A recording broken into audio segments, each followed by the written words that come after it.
Lions Rock Productions. This is Jay Moore. This is Greg Cruz. This is Bryce Vine. This is Dexter from The Offspring. This is Nathan This East. is Sebastian Younger. This is Daryl East. This is Stuart Copeland. This is Mick Gillette. This is Andy Summit. This is Dr. Bob Greenberg. This is Gabby Reese. This is Rob Bell. Hey, this is John Leon Guerrero. Hey, and this is Pete A. Turner. Welcome, everybody, here. I'm Alec Lace of First Class Fatherhood. You can find me. Check me out on iTunes, Spotify, all the premium channels. I am joining my man Pete today on the Break It Down show, and I'm excited to be here. And now, the Break It Down show with John Leon Guerrero and Pete A. Turner. Yeah, hat tip to Robert Vera for hooking us up. He's a smart guy. He's been on both of our shows, and everybody should check out A Warrior's Faith. It's a great story about one of the SEALs from Chris Kyle's world. If you don't know the movie American Sniper, go check that out. But if you do, he is represented by the guy Biggles. So he tells that's an actual person, and he actually tells his story. So definitely a hat tip again to Robert Vera. And now I want to talk to my man Alec, who does have a fantastic podcast. So check out Alec on Twitter at Alec Lace, or on Instagram, Alec_Lace. His podcast, firstclassfatherhood.com. You can get him on iTunes. You can get him everywhere. He's everywhere, and he's awesome. And I really appreciate who he is and what his mission is. And also, goddamn, dude, your list of guests, Kurt Warner, Deion Sanders, you got SEALs, you got fathers from all walks. So welcome to the show, man. Yeah, thank you very much for having me. And I've been blessed, and it's really been a privilege to speak to so many high-profile, successful people and just hear their views on fatherhood and share their experiences about family life, man. It's been awesome. So when you started the show, what did you think it was going to be versus where it is now? Well, to be honest with you, I never really knew what a podcast was when I started this out. It started out trying to do something with YouTube with my two oldest sons. I have 4 children, and my 12 and 11-year-old, they watch YouTube and they want to be YouTube stars and stuff like that. So I tried to show them, hey, listen, if you're going to do this, you got to put some serious commitment into it because it's a lot of work. It's not just turning on the camera and joking around and then, just posting it up there. So I was trying to get into that. And as I was researching it, I discovered podcasts. And I said, well, what's this all about? So I'm a ferocious reader. I went to the library, took out a book, read it, and I said, okay, let's go. And so that was pretty much the genesis of it in the beginning. And then I chose a topic that I'm very passionate about, which is fatherhood, and turned it into First Class Fatherhood. Yeah, that's cool. What have you learned that's an unexpected thing? There's a lot more work in it than I thought. And but the truth is, when I do something, I really do it with all my heart. And I to be honest with you, I visioned myself as interviewing high-level guests, high-profile dads. And it wasn't a surprise to me that I started to attract those guys because I believed in the mission. I believed in what I was talking about. And it seems to be generating very well out there with a lot of dads. I got hit up from dads all across the country right away that shared my philosophy and were kind of sick and tired of the way dads are being portrayed in the media and on TV. Yeah, man, I think it is a great mission. It's easy to downplay the role of dads, but there's a lot of dudes out there who are sacrificing. And, one of the things that I've learned being a dad, being a male role model, is that you need that other side to be there. The different approach. Moms have their approach, and that's needed, of course. But, yeah, the dads, too, where you teach those other things. And, I think dads, in my world, from my very limited perspective, dads lend grit. We teach kids like, yeah, it hurts. Keep going, because that's what life's going to do. Life's going to teach you that lesson anyhow. So we flatten the ramp and say, be prepared for this to, suck, to suffer. But you have to stretch yourself to grow yourself. And I think that's one of the biggest lessons that dads give. And if we skip that, and if we work on the nurture side that the moms kind of tend to naturally do, then we got to stretch these. We got to stretch these young kids so that they can become something bigger. Don't you think? I agree, and I think. I take my hat off to all single parents out there. But the truth is that it does take a village to raise a child, and it really, you need to have both aspects. You need somebody to nourish and love, and somebody to protect and to fight. And it doesn't matter who takes on which role. But you need to have both of those sides in your life, especially at the young ages. You don't really, I mean, I don't like to drop statistics, but if you look and just Google fatherless statistics and just check it out, the majority of the people that end up in the correction centers, the people that are teenage pregnancies, youth detention, most of it, a high percentage of it is coming from fatherless homes or dads that are not involved. And that's a big, big issue in this country. I think bigger than most of the issues we're arguing about. Yeah. No, I think you're right. We're actually working on a series of shows right now the working title is The Prison Chronicles.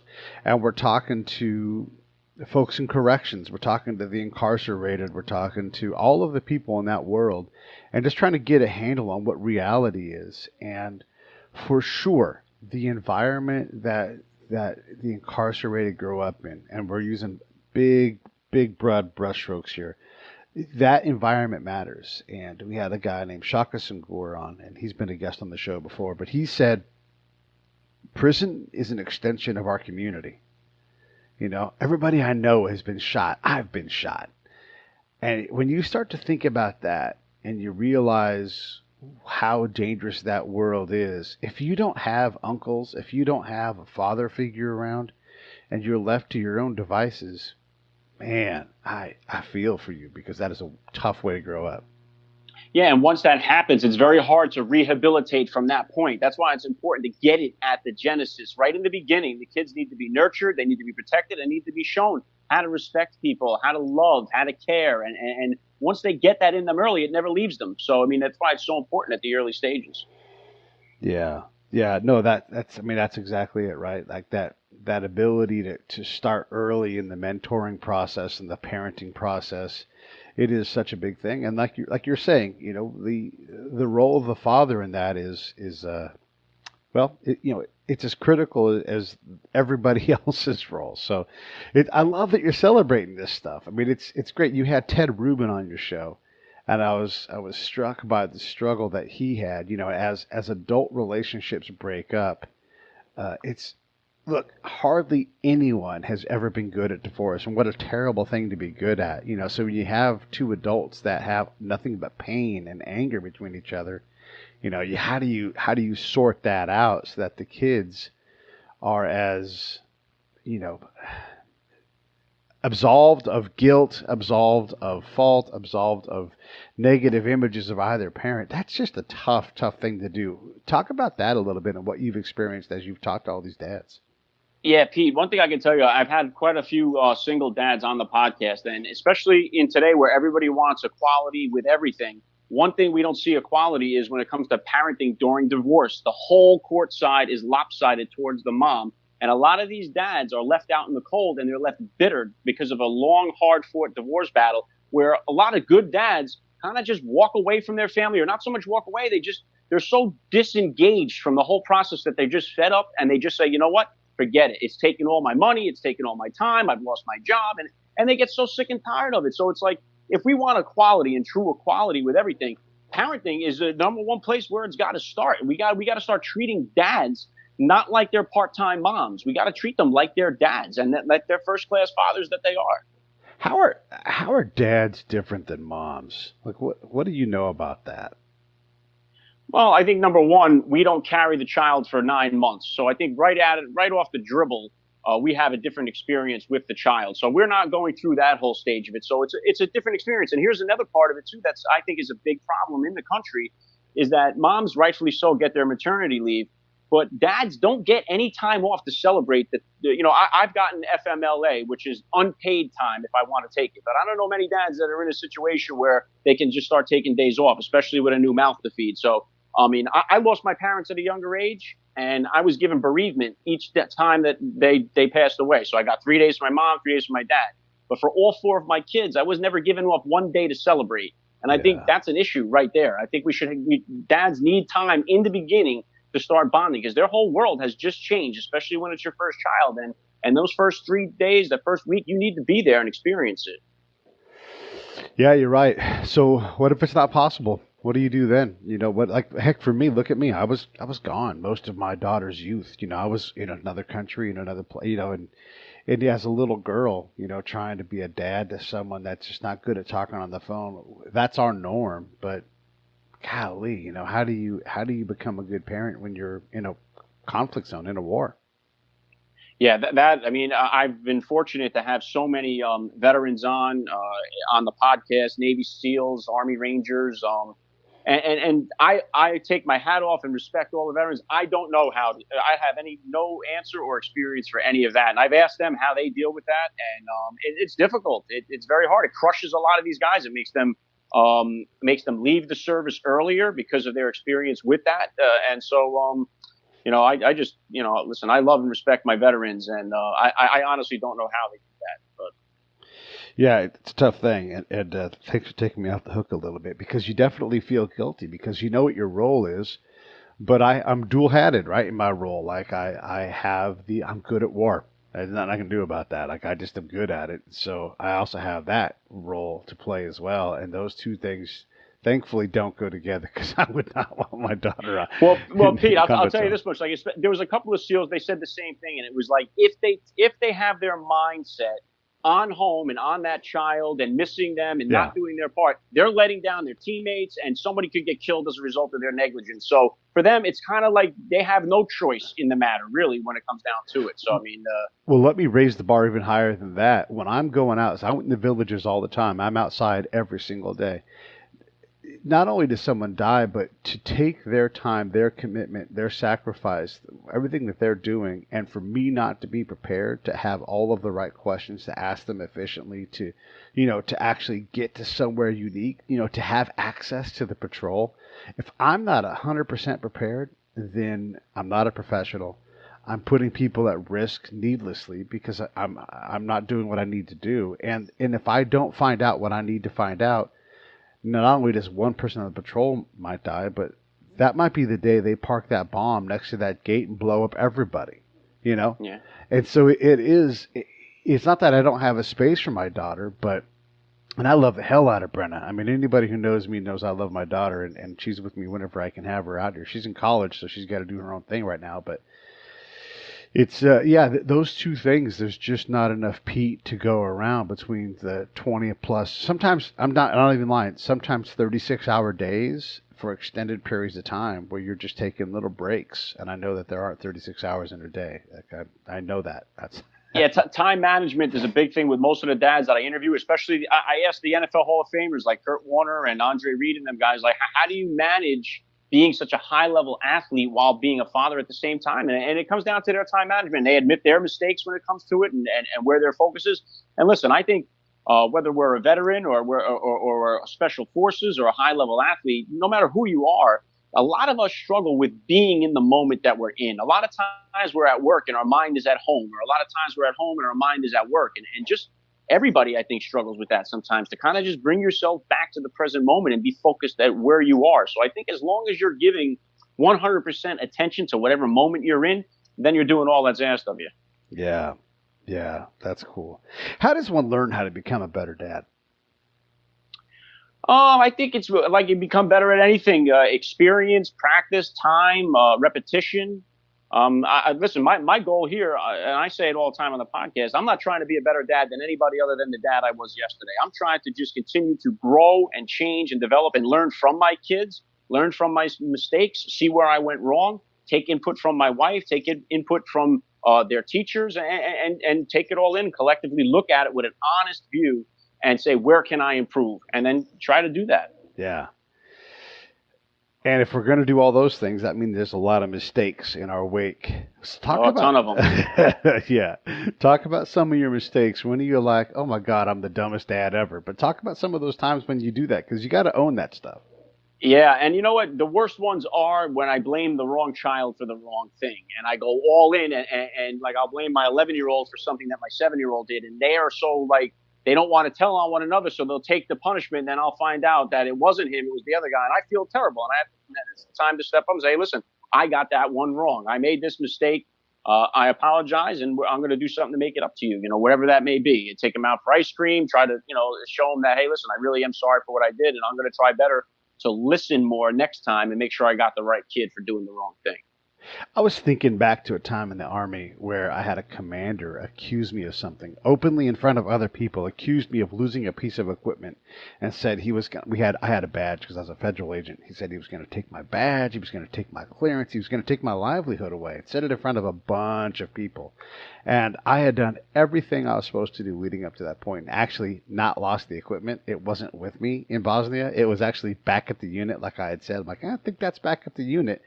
But I still went through every piece of my gear, put my hands on every single thing the entire team brought 3 different times. Every single thing. I put my hand on it and said, this is not that. This is not that. You know, shut the whole team down for days. And they came down and they came and they double-checked everything.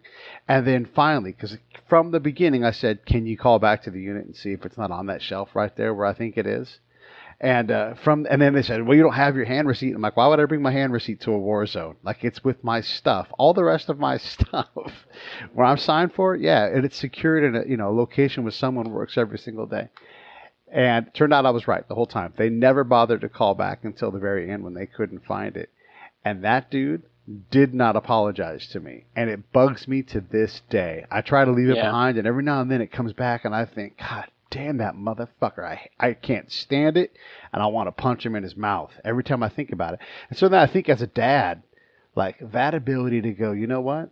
I screwed up. And publicly say it, like, this is my mistake. And, you know, I'm learning like everybody else. I'm trying to get better. But those public apologies, it goes a long way. It doesn't necessarily absolve you of what you did wrong and everything. But think about what that commander, because when I asked him for a public apology, he wouldn't do it. He met me privately and never apologized. Told me, you know, just he walked around the issue instead of just being a man and saying, you know what?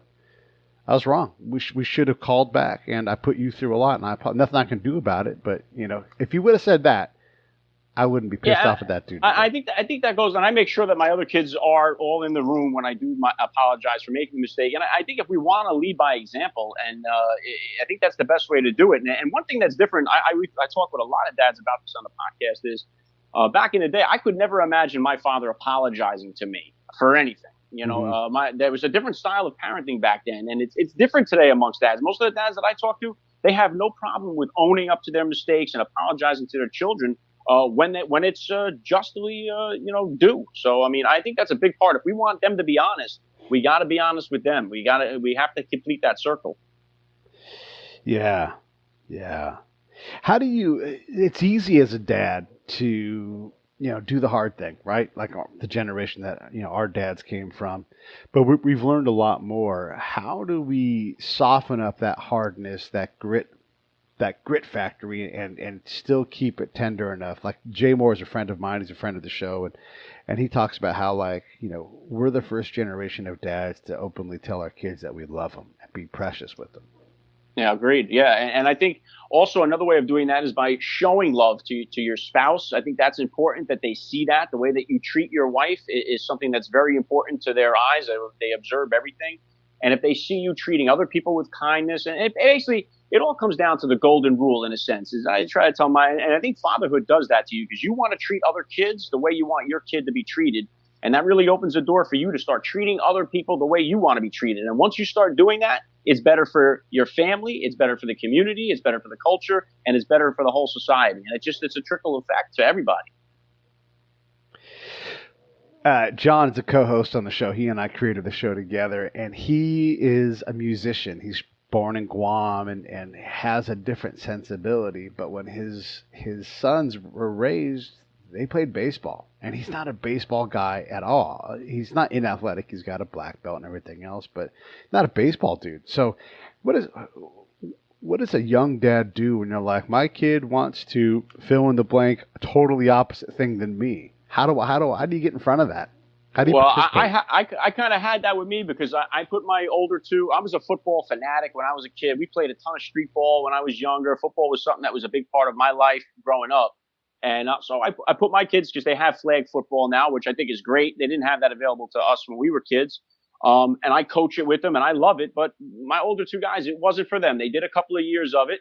And my son is big into chess. He became a big chess player. So I went and learned how to play chess. Never played it before in my life. And I think that's kind of playing to their interests, playing to their strengths. What are they into? and being able to say, okay, you know what? He's not like me. He doesn't like it. Once you can accept that and don't get your ego hurt by it and think, well, now he's not going to be the way I was and the way I want him to do. Let him be himself. I went, learned how to play chess. He helped me teach, he taught me how to play chess in a sense. And now the whole family, we have chess night. We play chess tournaments with one another. Everybody plays, even a 7-year-old. So chess is big now in the house because my oldest son was interested in it. So you got to just kind of rally around their strengths and what they're into, whatever that may be, whether how uncomfortable it makes you, like the SEALs mentality in a sense. You got to get comfortable being uncomfortable. And that's a part of parenting. Nobody likes to change a shit diaper in the beginning of this. Nobody sets out going, oh, I can't wait to get involved. It's uncomfortable the first time you do it. Yeah. With repetition, with practice, becomes you're doing it. The next thing you know, you're doing it while you're watching TV or whatever it is.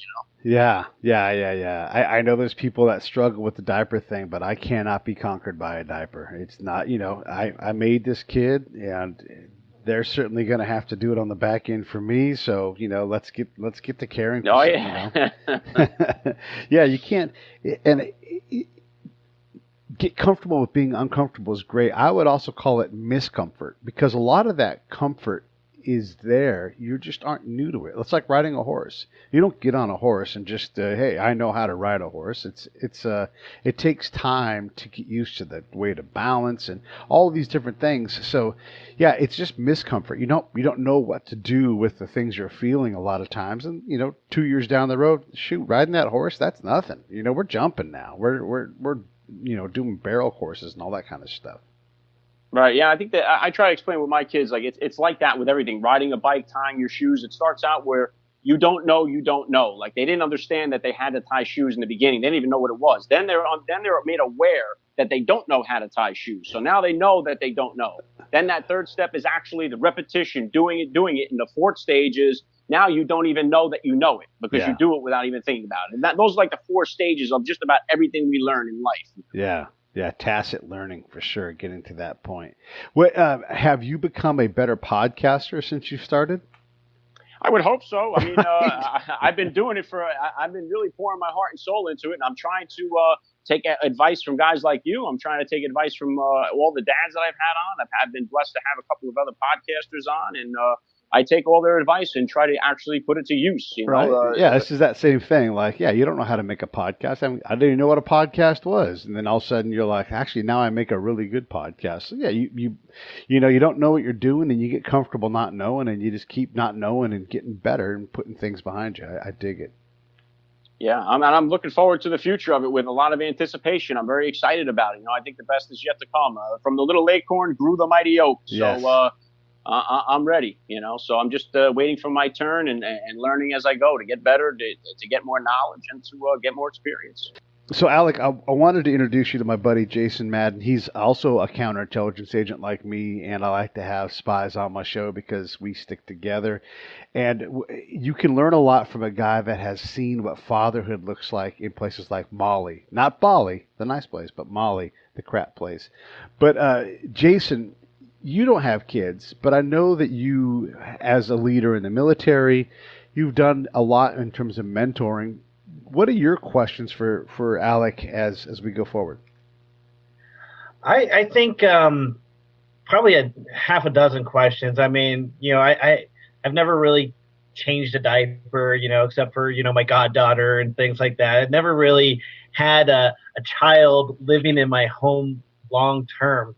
But as somebody that interacts in the community a lot, and I have a lot of kids I mentor, ranging from, preteen to, late teens and things like that. So not a whole lot of interaction with the younger kids, but what's some of the things that you would like to see with other people mentoring your kids? What are some of the things that you want out of a mentor for your kids?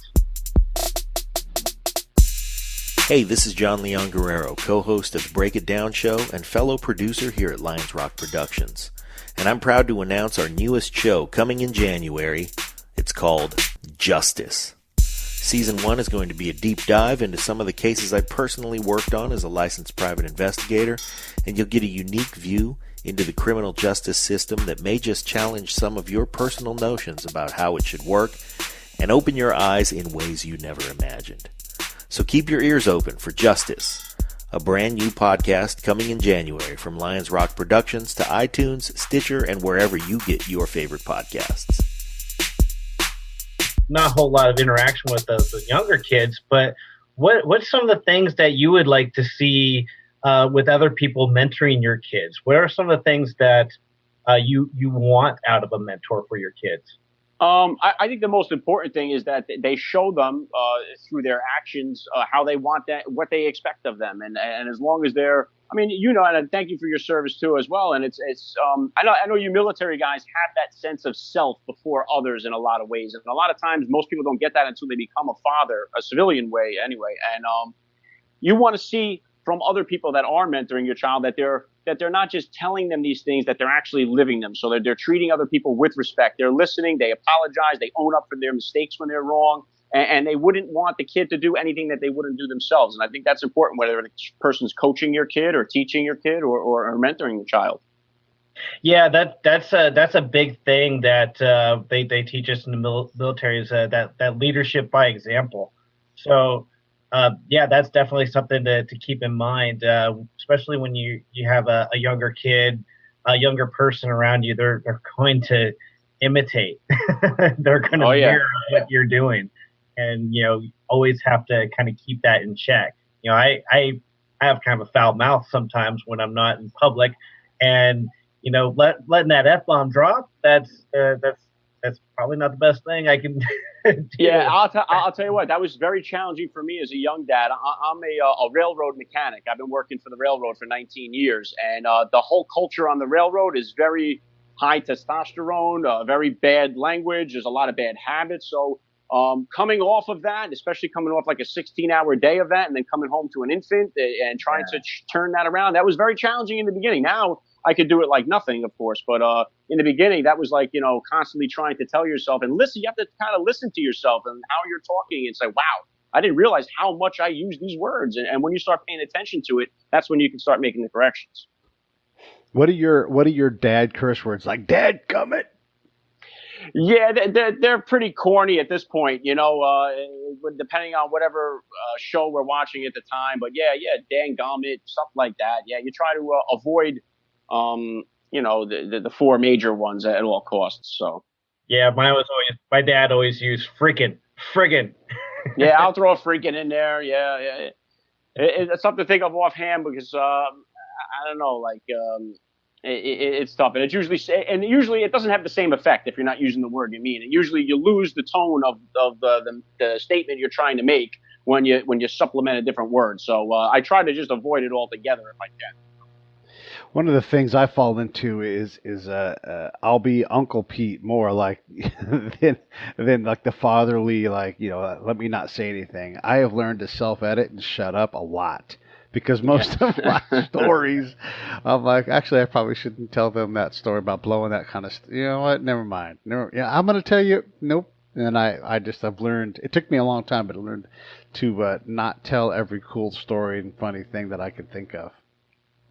Yeah, my brother struggles with that. I have I have 3 brothers and 3 sisters. My one brother that's really close with me and comes down, every weekend. He's a single guy. He doesn't have kids, and he struggled with that a lot in the beginning, and he still does because he's not around them all the time. So he'll supplement more funnier words in there than I do because he's in more of the habit of not being around them so much. So it's a challenge for sure. I find myself having to do that. I was the single uncle for a very long time. My brother is about 4 years older than me, but he was married when he was 19 years old, and he's already been married for 20 years. It's crazy, but my niece and my nephew, I was Uncle Jason for a very long time, and Uncle Jason's coming back from a deployment from Iraq, and he came back with a whole slew of new curse words and things like that. And as I started getting older, I really started realizing the effect I was having, and started regulating that much more. Hey, Jason, I wanted to ask you, because you've been to a lot of crazy places. Everybody should go listen to Jason's episode of the Break It Down show. But when you see dads in conflict zones, I've had the fortunate opportunity to see what it's like for a guy who's worried about his own survival every day. But what have you experienced in terms of that? Oh, wow. everywhere from, between Africa all the way out to Middle East. Most impactful, of course, were the Iraqi fathers, Iraq, Afghanistan, the folks they don't know whether they're going to step on a mine or their house is going to get broken into at any moment. They're terrified, but they're always tried to be that provider and that protector for their family, no matter what. Even when we were doing during the surge in Iraq, when I was still an infantryman, we would be going house to house and clearing things in a kind of a non threatening manner. I always noticed that the fathers, they would always protect the children, put them in another room, make sure they didn't have to witness and see the potential ugliness. And I think that can be has something you can say for fathers all over the world. That it's like instinctually and natural for them to take that role of the protector. Yeah, and I was Jason. I was fortunate enough to have Mohammed Galab on my podcast. He's the Afghani that saved the life of Marcus Luttrell from Lone Survivor. Yep. I was able to have him on my podcast, awesome. and his son translated for us because he doesn't speak English, but he lives in Texas now.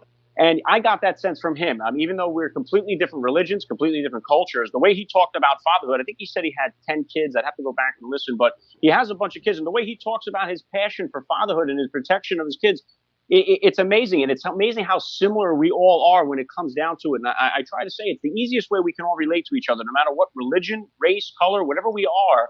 As a father, we all connect. We can look at one another with that look, and we both understand the love that we have for our children. And that kind of gives us that bond. And I think it's one of the places where we can start our conversations when we don't agree on certain things. I was struck by a moment. I was sitting in a sheikh's house in Iraq, and his son sat off to his left, and was there mostly to learn, to listen, and to be, I guess, like the administrative person. And the sheikh could look at his son, and the son would get up and execute a command, an unspoken command. And I asked him, like, tell me about what's going on. Like, how long does it take for you to get your son in the point where they can take over the responsibility? And, basically he said, in effect, like, there's so much that you have to do as a sheikh, so many things, because you are all of the NGOs. You're the welcome committee. You're the bereavement committee. You're the, all these different things that you're constantly giving towards your tribe to keep them coalesced. And he's like, there's just no way for me to give everything to my kid in the time that I have. And like we were just talking about, like, if they have any time left at all. And it just struck me as incredible. And I asked him about corporal punishment. And he's like, yeah, of course, you have to. Some lessons have to be taught at the rod. And that's obviously different than how we do things here. But there he is, building someone who's going to be not a leader of a family, but a leader of a bunch of families. What does a dad do on the high end here in the States to build a leader? What kind of leadership lessons do you think you bring to the table, Alec? Well, I think for one, my dad was 50 years old when he had me. So he came from a much older school than most of the dads of the kids I grew up with. He had that tough discipline style of parenting that I would not bring today to my kids. And I think, it's hard. Because society today, they kind of, they have made dads afraid to parent their kids in a disciplined way. Sometimes it's necessary to spank your kid in order to get a lesson across because they don't understand the language yet. So, I don't agree with it past a certain age. I don't think it's necessary anymore. But I think at the early stages, I think it's an important part of parenting. I think without question, it helps to bring a little necessary discipline, in structure to let them know that you're serious. And I think today, because of the way the culture is, where you see a lot of dads or moms afraid to punish their kids because of what the kids may say about them, and it creates, especially when you have single parents, God forbid, they're afraid of not seeing the kid anymore. So there's issues that need to be addressed as far as that goes. Parenting, wise throughout our whole country. But I think you can only handle what's going on in your own household. And I think, again, leading by example and walking the walk is the most important thing you can do as a dad. Yeah, and I think reinforcing discipline is extremely important. And, you know, I actually grew up most of my adolescence without a dad. And my dad left when I was about 12 years old. So I was raised by my mom. I realized later on in life that that reinforcement of discipline wasn't really there until I joined the military.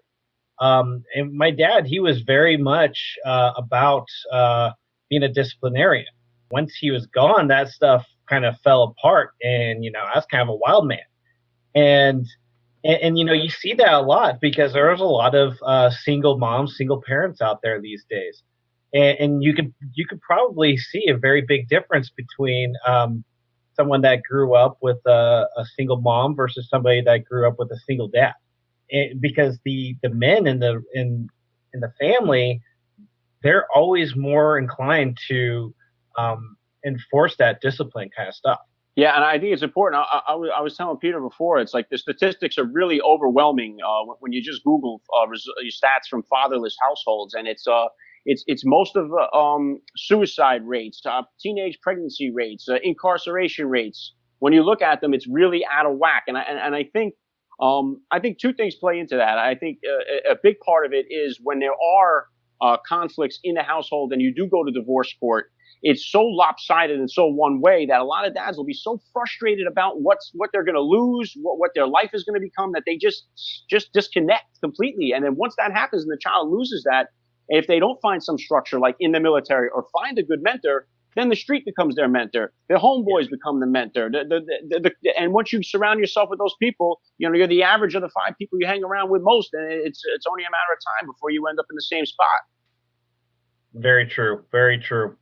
And that goes to say something a little bit about keeping your kids in the sports and group activities and stuff like that, because those are mentor rich environment. I was in sports, and I was a swimmer, and also I was in martial arts and things like that. I think those are, before the military, those are the main things that kind of kept me out of trouble. And no question. Actually, the men and women that coached those sports that I was in, they were very impactful on my life. Yeah, actually, I wanted to take that sports thing and expand that even further, and this kind of goes to the dads versus mom thing. But when that young kid has that coach in their face and they're barking at them to, because little boys, man, they get lost, they disappear, right? They're just like, what's my gloves smell like? Hey, look at that, there's a bug, and you're like, dude, you're in center field. Like, you're playing safety. Why are you sniffing your hand? And sometimes you need that coach to grab him by the face back and be like, hey, wake up, in some form or fashion. And it's it can be a shock, but I need someone outside of my tender dad circle to put some of that into my kid, because it's hard to walk that line for me as a dad. It's hard to walk that line of like, hey, wake up, versus come here, let me give you a hug. Yeah, and you know what, Pete? I've done a lot of coaching, especially at the 4, 5, and 6-year-old level. Once they get to the 7, 8, and it starts to get real, like into the competitive, especially with soccer. I don't really know anything about soccer, but I coach it for the 4, 5, and 6-year-olds. And you walk a thin line because you want them to be in the game, but you don't want them to get disconnected where they don't want to come back again and play next season. So if you give them a bad experience as a coach, they're going to remember that, and especially at that young age. They say, well, I don't want to go back there and do that again because I got yelled at every time I was there. So you got to kind of try to work what they're doing, compliment them first, and then make the correction. Like when you see them playing with the bugs or watching the trucks go by, and you guys say, hey, that truck is pretty cool, it's a green one. You make a compliment about the truck, say, hey, how about now we get back into the game, and try not to just yell at them too much, because nobody, no matter what age they are, really wants to be told what to do all the time. Very true. So, okay, you've talked to a lot of these famous dads. Kurt Warner, Hall of Famer. Deion Sanders, Hall of Famer. SEAL Team 6 SEALs, all kinds of things. Which dads are teaching you the most? Is it the military guys? It's the professional guys? Which ones are making you go, God, I never thought of that before? Man, I'll tell you, I stand to learn something from all of them. They really have been. I'll tell you which ones turn out to be the best. The interviews where I don't think it's like such a high profile. If I'm like, let me get this interview done, and then I'm like, wow, I never thought of it that way. So I think each person you speak to, and if you listen to what they're saying, they all offer a little bit of something about their discipline style, about their patience, about their communication with their wife. I mean, there's so much to learn in it, and as long as you're willing to learn, you're going to pick something up from everybody that you speak to. Yeah, I could definitely see you taking a little bit from each and every one of those. I don't think any one way of raising your kid is, right or wrong. It just really depends upon, how they grow up. As long as you're putting them on the right path and they're not a criminal, they're doing the right thing, and their intentions are good, I think that you're going to come up with a quality human being in the end. Yeah, and I think that's really the main purpose. And I think that it's important to hear, like from all these high-profile people, at least they come on, and when you hear a Navy SEAL guy or a Hall of Famer telling you, hey, I made mistakes, I owned up to them, I found parenting difficult in this way, I was able to do this, and you listen to these guys say, well, hopefully it resonates with a lot of dads out there say, well, wait a minute, I've done that myself. And you can kind of hear yourself in these guys speak and say, wow, well, if they can do it, I can do it. So I hope that encourages some of the dads out there, when they hear these guys speaking about it, because their weight carries a lot more than mine does. So, what's the counterpart show to your show? Is there like a First Class Mom show out there somewhere? Not yet. I haven't seen one, but there is a lot more out there for moms. There's a lot more podcasts as I've been searching. That's how some of the guys have found my show, is that, their wives would listen to podcasts about motherhood, or moms with paint night and wine night, or whatever it may be. And they would say, hey, let me check out what's on the dad side of it. And then they would come across mine. So I know that there's a lot of mom podcasts out there. I don't know necessarily there's one exactly like this to parody it. Now that you've been doing this podcast thing for a little bit, what's the next podcast that you may not ever do it, but what's the next idea that you have? Because we always have more ideas. I've got so many damn podcast projects, but what do you want to do next? I would love to be able to have this situation where I could take call-ins from dads. I mean, I would really love to have that kind of flow going on the show, where I can have dads call up, just like a call-in show, take some calls, hear what's going on in their life.